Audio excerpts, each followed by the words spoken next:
I'm here at Soane Street for the opening of the Barry Rackham Museum with Peter Matthews. Peter, good morning to you. It's going to be a lovely day, isn't it? It is indeed.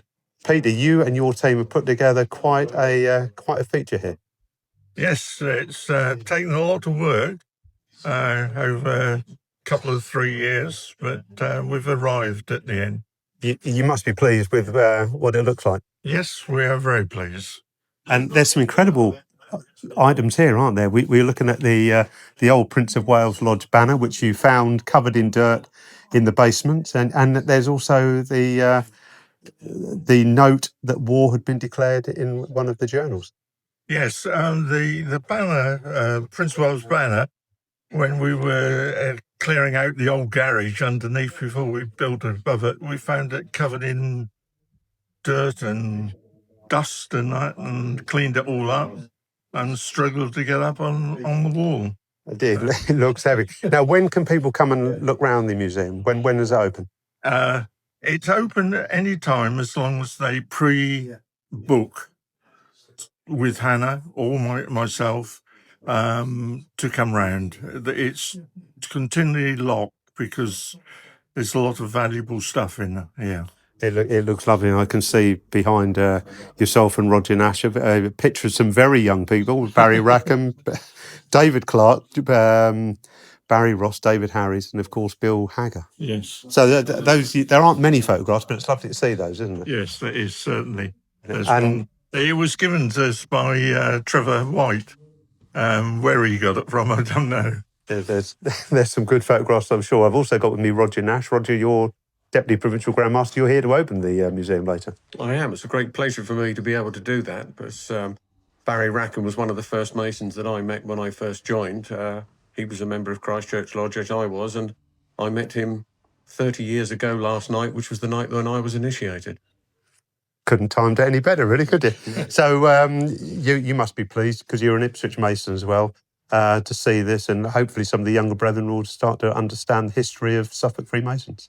Yes, I hope so. Yes, it's a wonderful facility. I can remember when this room was just a dingy, dark provincial office, but the work that's been done here onto the building to expand this facility is phenomenal, and it's here for the benefit of all the Suffolk Masons. We just hope many people, many Masons, come and have a look and enjoy it. Gentlemen, thank you very much. I'm with the Provincial Grand Master here at Ipswich for the opening of the Barry Rackham Museum.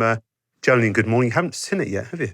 No, I got the flyer through the Second Risings, and Barry was a name I knew, and I met him a couple of times, but if I'm very honest, it was a while ago, and he was a very big senior Mason when I was a very small junior Mason, so our paths didn't really cross as much as they might have done were he still around now. But I'm looking forward very much to seeing the museum, and it's such a fantastic sort of initiative that Peter and the team have done to bring Masonry to Masons in a different way, and indeed to anybody else who wants to visit it. So I'm looking forward to seeing it very much.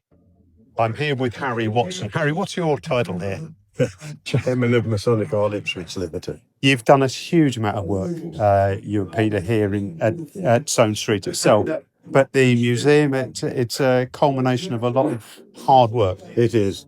We started originally fundraising in 2009 and raised the amount to do the work without any borrowings. And the amount we raised was 230,000.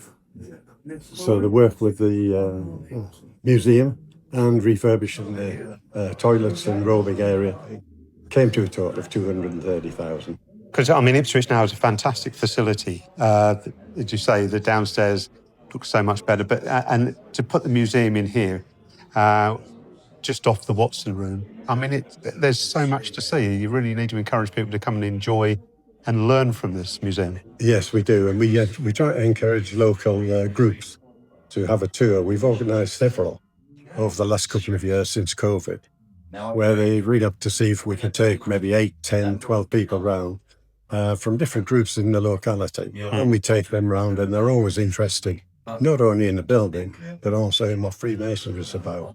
And it's good that nowadays we're a more open organisation, and we say to people, come in and then experience what we can offer. Yes, we do. And we always answer every question, bar the obvious ones. Mm-hmm. But every question we're asked, And it's always interesting that the ones who ask the most awkward questions are the ladies. Quite right. We should know that from experience. That's life. Well done. Thank you for everything that you've done here. It's a fantastic facility. That's a pleasure. Thank you very much. I'm here with the Assistant Provincial Grand Master, Ralph Robertson, at the Soane Street for the opening of the Barry Rackham Museum this morning. We've had a quick look round, Ralph. It looks very nice, doesn't it? Mark, the museum is very, very impressive. It's a fitting tribute to Barry. I knew Barry very well, and I'm here to support the opening of the museum in his name. Roger Nash, who's going to say a few words on his behalf, and I look forward to the rest of the day. And the boys who have put it together, they've done a really good job, haven't they? I think Peter Matthew and his team have done an excellent job. The exhibits that are on display are a fitting tribute to the masonry in Ipswich. And I think Barry, if he was here, would have been very pleased to see those hanging on the wall today. With me at the moment, I have past Deputy Provincial Grand Master Robert Mayhew. Robert, that must be lovely being in this museum this morning. It was absolutely fantastic because when I was deputy, Barry was assistant PGM, and we had wonderful times together. And his wife Mary was fantastic, and to see this fantastic museum, so well laid out, and I went to every lodge in Suffolk while I was deputy twice, and when I was senior warden, I went to half of the lodges officially, but I thought I'll never have this opportunity again, so I went to the other half unofficially. So every lodge in Suffolk has had to put up with me for at least 3 times. I think we were always delighted to see you, so that was fine. I'm just looking at this book, actually, Robert. Yes. Here we are, the 3rd of September 1939, in blue, war declared against Germany, and that's part of a journal here. I mean, it's incredible to find these types of, this sort of information, isn't it?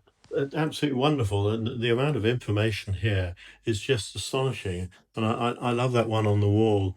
I don't know what lodge that was, that huge banner, Loyal O'More, loyal to the death. Yes. I do speak a little bit of French, and just seeing that and all the chevrons and absolutely beautiful. And all the banners, Virtue of Science, there's a huge one of Prince of Wales and St Luke's out there. And we understand, we also have, now this we believe was Barry Ross's PGM apron. Oh, right, that's lovely, because Barry was PGM while I was deputy, and again we had a lot of really good times. And quite a powerful bunch between you, weren't you? Obviously, I was a young mason when you were all there. Were you? Yes, I was, and it's you all were held in incredibly high regard. But it's lovely he's donated that to the museum as well. Yeah, and it's lovely to have Barry's apron here. Jolene, here we are in the museum itself. What a facility! It's amazing. So for the listeners who can't see it, it's a tidy space, high ceiling, quite a narrow room, but it's got walls with shelves, with books, with regalia, with jewels, with books on the tables, and display cabinets. It's fantastic. And the banner behind us, Prince of Wales Lodge, is encased in a wooden frame with glass. They found this as is and had to tidy up. But I mean, it's just coming up here and seeing the one with the St Luke's banner. I mean, they're fantastic. It's amazing. They're beautiful things, and to be honest, they probably don't mean much to people who aren't Masons. But for us Masons, they mean a huge amount. Mark, I was just looking on the table over there. They've got a book, a photo book, which is for the 2009 festival, and it's just open on a page randomly, I think. But I did notice that in the 2009 festival, Partersmere Lodge, I think they probably gave the most money that anybody in that festival gave, over £60,000, over £1,000 per member. So that was our 2009 festival. So anyone from Partersmere listening, you know what you've got to do. On that note, PGM, thanks very much.